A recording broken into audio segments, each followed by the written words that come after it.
Because of course, you don't want to get in the way of the athlete as they're training. You don't want to be asking them questions that they don't want to answer, or asking them questions when their heart rate's really high. And they don't want to, you don't want to affect their workout. So you've really got to try and feel that out early on. Yeah. I think that's just something that comes with the job. You get used to it over time. So have there been any? I'm curious. You don't have to name names, but any time where it's like they're like, "Shut up, man." Yeah, yes. Yes. Not many. But there has been a few. Oh, that's amazing. Where I felt like, okay, maybe I'm speaking a little bit too much and asking too many questions.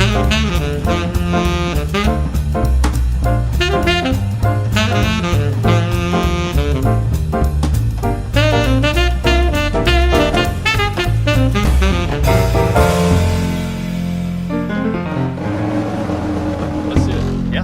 Welcome back to another episode of Talking While Running. Unreal guest today, the one and only Matt Fox. Thanks so much for having me. How you doing, brother? I appreciate the invite out to Of course. to this run in Boulder, and I've been watching a few of the other episodes and really enjoyed them, so I was honoured to be invited on. Shout out. Probably the most cultured guest we could probably ever have on. The dude's passport, I would imagine, is like a Bible or something at this point. I don't even know where to begin, but I guess I like to start with where are you from? Yeah. And how did you sort of discover running? How did you fall into this wild world? Yeah, sure. So I'm from Australia, Yep. from the Gold Coast, which is a town just a short drive south of Brisbane. About an hour flight north of Sydney, because I'm Yep. sure Penny would be familiar with Oh, Sydney. yeah. And I started running more seriously just out of high school, actually, when I was about 17 in my last year of high school. And Okay. I was a middle distance guy for a while and sort of tried to, qualify for the 2008 and 2012 Olympics and fell short by a few places and didn't quite make the time either. So I was sweet, sort of, and then I stopped for about 3 or 4 years and went completely away from the sport and came back in 2016 when I started Sweat Elite, and I've been running marathons and half marathons since. Yeah. And honestly, it started off as just a challenge from some friends to break 3 hours, and here I am now trying to break 2:20. So Let's see. yeah, but of course, Wow. the Sweat Elite stuff's been good fun. Producing the content from around the world of professional distance runners, and happy to Sick. have a chat about anything related to Yeah, running. no, and we'll get into work. Sweat Elite Yeah. for sure. Put a pin in that. Yeah. I'm curious about the scene in Australia though. Okay. What was it when you were in high school, and maybe any changes, or what's it like nowadays too, if you've kept up? Yeah, sure. I actually haven't lived in Australia a lot since I was about 23. I moved to Europe when I was 23, just before I was 24, and I haven't lived there since, so I probably can't really comment too much on what it's like. I mean, purely looking at the strength of the teams and the times coming out of Australia, Yeah. it's definitely strengthened a lot since I was competing in the middle distances in sort of 2008. I mean, looking at the 1500 meters alone, back then I remember there was one person qualifying for the Olympics, and the Olympic qualifying time at the time was, I think, 3:38.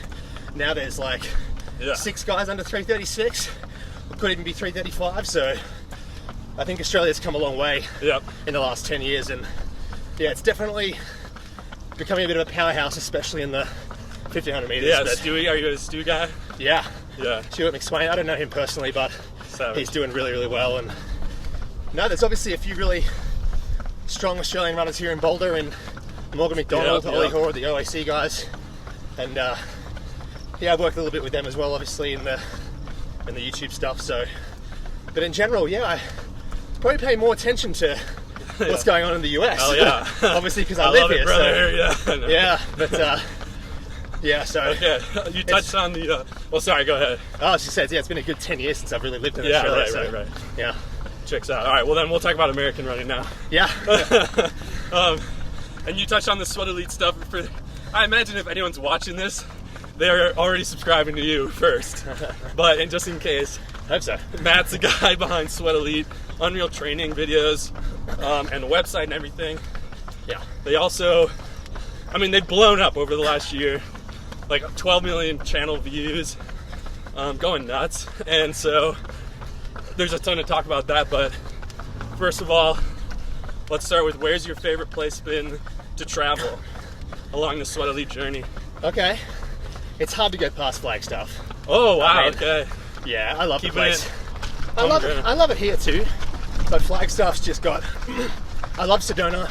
Yeah. I also love, put running aside, I love the way that the Grand Canyons, you know, you can drive there in Oh, nice. an hour and a half and visit that. And Right. there's just so many good places to run there. It's got such a friendly running vibe as well. Like, I just remember going on runs, and even when I was filming athletes in Flagstaff last year, there would just be so many people around that would be happy to, you know, reach out and have a chat and say hi. And I just really enjoy going to Flagstaff. I think I've been 4 times in the last year, but you know, I obviously love it here too in Boulder. But in terms of, you know, what's my, you know, location that I get most excited about to travel to, it's probably Flagstaff. That's really cool. All right, Yeah. good to know, because I felt like the same way, honestly. Yeah, And I haven't you've been out there a few times. Oh yeah, just like twice, and then Phoenix too for vacation, which I just like. Yeah. Like you said, the vibes are very cool there. Yeah, All right. sure. Then also, while we're on the topic, what's your best like advice or biggest lesson while growing the channel? Maybe even more specific to just like YouTube nerds Yeah. and the strategy and stuff. Well, I think I've been asked this a few times actually over the last year or so, and I think I'm actually, I'll freely admit, I'm actually remarkably clueless with the camera, Good, I love with it. the camera equipment. Yeah. And I think we've been asked a lot of times, whether it's in YouTube comments or even Instagram DMs, people are like, what's the equipment you're using? Yeah, right. And then they're all focusing on that. And you know, of course it's important to have good quality equipment, but at the end of the day, I started filming these workouts last year with very little, if any, experience with videography. I watched a lot of YouTube during COVID to try and prepare for what I was wanting to do Okay. in filming these workouts, and I got a lot of really good ideas in a sense of the conversation and the questions that I wanted to ask, Right. mostly via triathlon content. Oh, nice. I was a big fan of Lionel Sanders and Gwen Jorgensen's stuff YouTube. Yep. on YouTube, and most of that was filmed by the same guy, Talbot, who's based in Arizona, I believe. Have you met him? I haven't. Okay. No. Haven't met Shout him. out plug. We'll link him up. Yeah.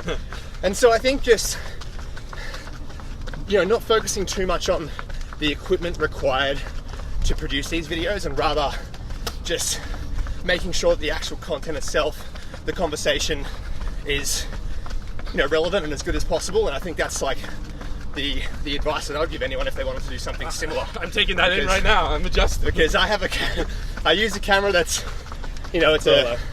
we're gonna get left. Yeah. It's a Nikon Z50. It's not even worth $1,500. It's a very simple camera. It shoots in 4K. Don't use a gimbal. Yeah, that's Just what, pure that was from my the next hand. question. Yeah. So people are pretty surprised when they learn, man, the actual equipment and the setup used is pretty simple. That's badass. So that's the biggest. I think the second one is just taking risks. Yeah. It's just like, you know, a few times I've realized that flying out to Ann Arbor, for example, and filming the very nice track club, the cost involved in getting out there and staying out there from Boulder at the time was really expensive, and I knew that that particular video might not bring in anywhere near the Sure. ad revenue that it would cost to produce it, but I think a lot of good opportunities came from doing things like that, Yeah. in operating at a slight loss per project. And I think just taking some risks in that regard was probably something that I'm proud that we did, and that I'd recommend people do as well. Yeah, that's awesome Yeah, too. yeah. I mean, people, I think, like you said, yeah, that's more of a deep cut for the track people, but Yeah. I appreciated it. Yeah. What about also, while we're on the subject, like, Yeah. because I've had this experience with talking about running, like, biggest sort of tech, like, fail or maybe lost video, if there is one. Something Okay. like that, where you're like, oh, I missed that last rep or something, and like, Okay. it I haven't haunts had, you. I've actually been pretty lucky in general. Okay. I think. One time in Flagstaff, I was filming McCurdy Trained, John Ranieri, and a few of those guys preparing for New York last year, and I came off my bike. Oh, And no. I badly grazed, while I was filming obviously, and I badly grazed my hands, and I missed a lot of the workout. Oh no. But yeah, other than that, in the end I was able to sort of piece that together, and it wasn't too bad. That's sick. But in general, I actually haven't had really any situations where I've like All right. been out and shot a workout and really had to made such an error that I couldn't actually finish the video. Understand, yeah, There's yeah. been a couple of videos that we've shot, but specifically 2 in the gym, that I felt after I've actually put them together and edited them, but I just didn't feel like they were the right Oh, interesting. fit for the channel. Yeah. Yeah, I don't know. They were both over in Europe. Are they lifting more? They were both lifting, yeah. And it was more just the fact that the workout was really specific to that particular athlete, and it wasn't really We're going something- downhill. Yeah, keep going. And it was really something that they were focusing on in terms of like a specific injury for them. And I just felt like, you know, I think we wanted to do more general strength training, and we do have that in the plans now. Sure, so, sure. Yeah. Okay, Yeah. let's not the car get to the bottom of this. Sick. Thanks for asking these questions, by the way, people. And thanks for reposting. All right, like, this is a question I had, which was, because you filmed so many athletes, do you have any idea how many, at this point, roughly, unique athletes you've filmed a video with? So we've done 140, I think it's 143 videos. So I'm going to have a guess that very roughly is about 80. Okay, yeah, Because yeah, we've obviously done multiple videos Yeah, of yeah. some athletes. We've even done 2 or 3 or 4 of some other athletes. I'm going to have a stab in the dark and say maybe 75 to 80. Wow, that's amazing. Yeah, All right, yeah. so out of that group, is there anyone that you went in thinking one thing, and then afterward you're like this? After you saw the workout, you're like, this person's kind of underrated, under the radar. Like, sheesh. Okay. Like, people aren't paying attention maybe to this person. I think Natasha Rogers, Oh, who I right. recently filmed, she maybe struck me as someone that, like, I know she did really well at the trials and placed Sure. 3rd and she came through, but the workout I filmed of her and just her general vibe told me that I feel like she had a bit more to potential, and That's I'm really sick. looking forward to seeing how she goes at the All right. at the World Champs. Good one. Who else? I mean, Paul Chalimo's videos are so, Right, they were right. so much fun. I mean, I wouldn't say he's Yeah, yeah, underrated or anything, but like they were just really fascinating to be at, mostly because he's just like so relaxed at training in a sense of like taking the recoveries too seriously, and like as in like the time in between intervals. You know, he'd have 2 minutes rest in between intervals, but oftentimes he'd take a little bit less or a little bit more. He was just like really not too stuck on Yeah, on yeah. those sorts of little details. And yeah, I think Also a good lesson for probably everyone. yeah, for sure. I think I learned a lot from filming the 4 or 5 workouts we did with him last year. And no, it's been really good fun, man. I mean, there's definitely been a lot of challenges along the way. There's been a few times, this is information I guess some people might not know, there's been a few times I've actually travelled to film workouts with athletes and they've either been sick, Yeah. they've had some sort of injury come up so they couldn't do the film, or one particular case in Europe, I was going to film an athlete where they didn't even realise that the no. spikes that they were using in the workout were not able to be shown on film yet because they were a prototype. So I travelled out to the middle of nowhere in France, in Font-Romeu. Some people might know the altitude location, really small.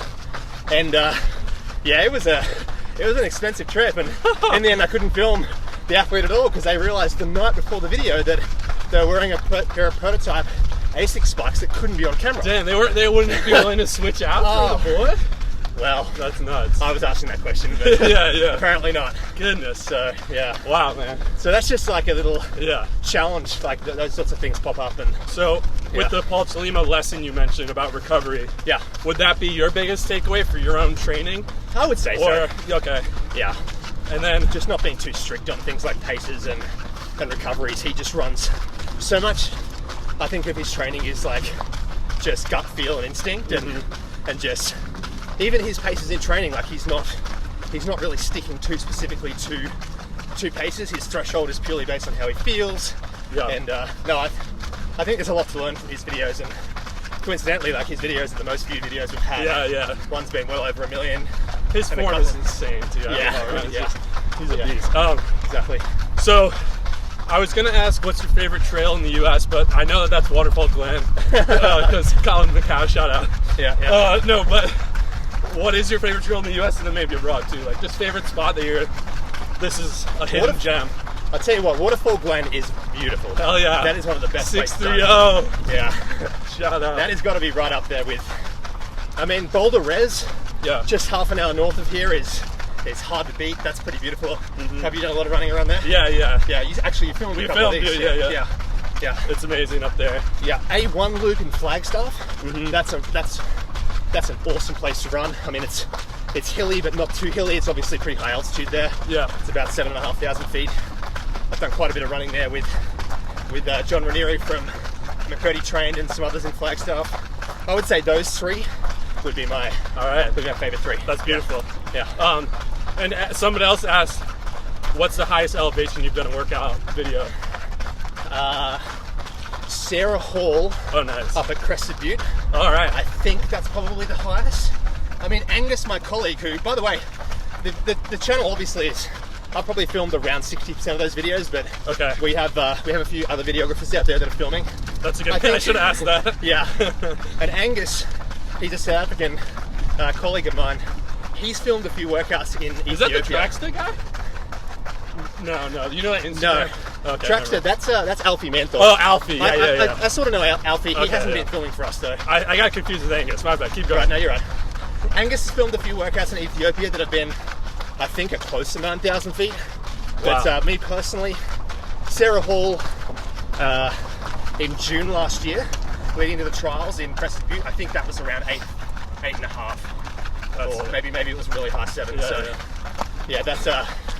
That was a really good workout to film because Ryan Hall was there. Oh, yeah. He was explaining the workout, and he shares a lot of really interesting Yeah, insights he's into amazing. his own training and I want to get training. him on one day. Yeah. Yeah. You did so I didn't want to just redo the same interview you've done before about the origins of Sweat Elite because it's a great story. So check out. I'll link a couple other pods that I listened to that you did. Yep. But you did mention you kind of did research before you really started during COVID. Yeah. With the YouTube stuff. Yeah. What more? I'm kind of interested. What is your mindset going to a workout in terms of interviewing the athlete, making sure you get what you need, but you're also not interrupting. It's got to be a fine balance. For sure it is. Before every single workout I film, I try, and I'm normally able to find a good interview of that athlete that someone else has done as in the form of a podcast. And I'm normally listening to that the day before, the night before, or even on the way to the workout, just to get some sort of background and to try and find some topics that I can ask about during the workout. But the thing that I think is the most challenging is oftentimes I've never spoken to the athlete other than a few text messages prior to. So when I get there, I have no idea how much that athlete is going to want to chat in between intervals, chat prior to, and it's such a spectrum in the sense of some athletes are willing to chat the whole way in between every single interview at the end, and then some athletes are so focused on what they're doing that they don't really want to talk at all. So you've really got to feel that out as soon as possible when you get there and try and just basically read the room and understand. Because of course you don't want to get in the way of the athlete as they're training. You don't want to be asking them questions that they don't want to answer, or asking them questions when their heart rate's really high and they don't want to, you don't want to affect their workout. So you've really got to try and feel that out early on. And I think that's just something that comes with the job. You get used to it over time. So have there been any? I'm curious. You don't have to name names, but any time where it's they're shut up, man. Yes. Yes. Not many. But there has been a few. Oh, that's amazing. Where I felt okay, maybe I'm speaking a little bit too much and asking too many questions. Okay. Yeah.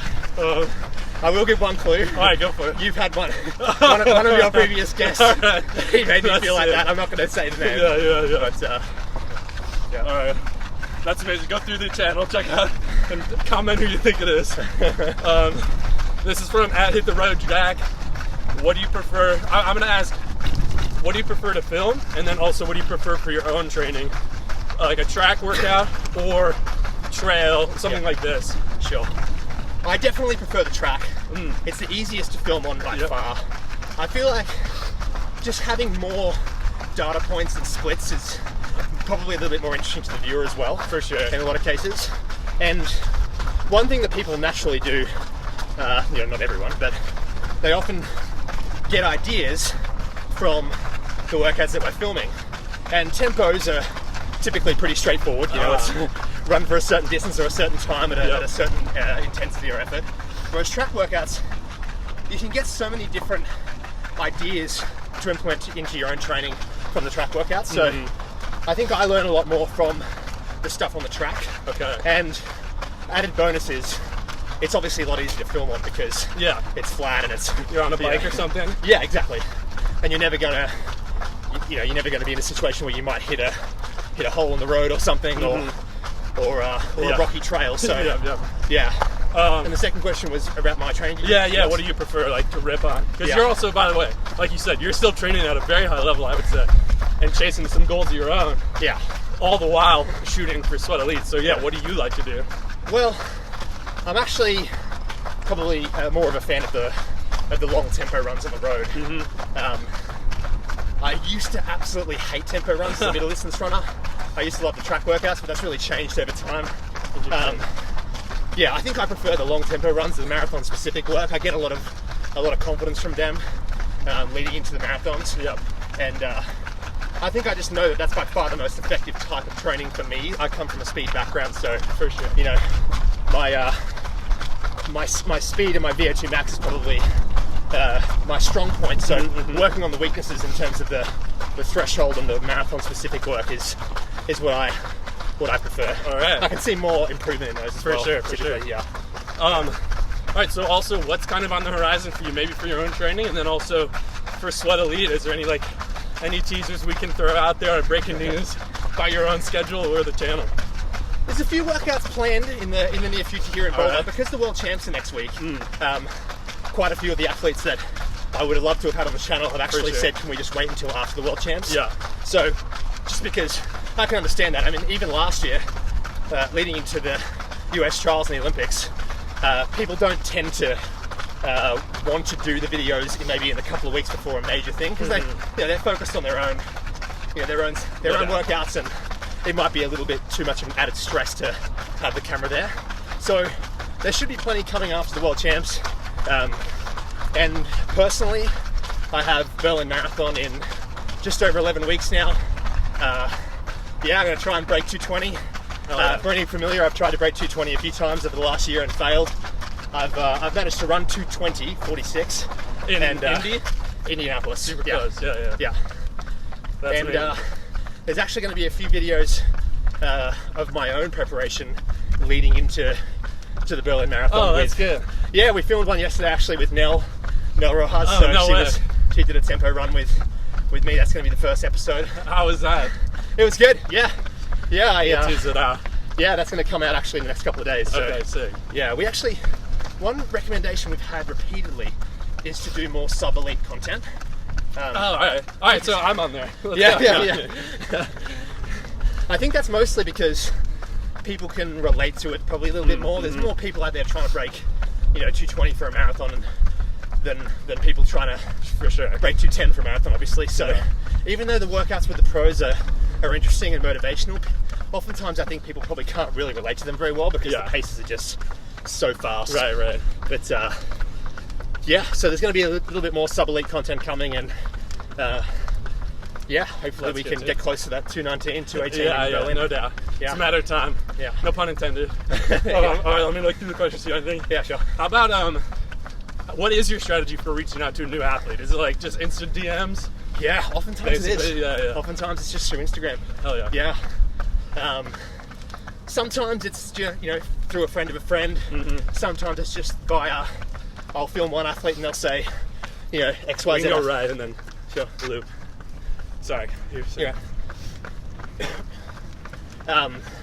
Sometimes it's just a referral Yep. from another athlete saying, this athlete might be interested, you might want to reach out That'd to be them. cool, yeah. But I would say 80% of them are just through Instagram, direct yeah. message. Same. Yeah. All right. You've had some awesome guests on that. Dude, video. it's all Yeah. thanks to them. I didn't do anything. Yeah, I'm really glad you got Colin McCowan because I know. I have a good feeling about that guy at the World Champs. Dude.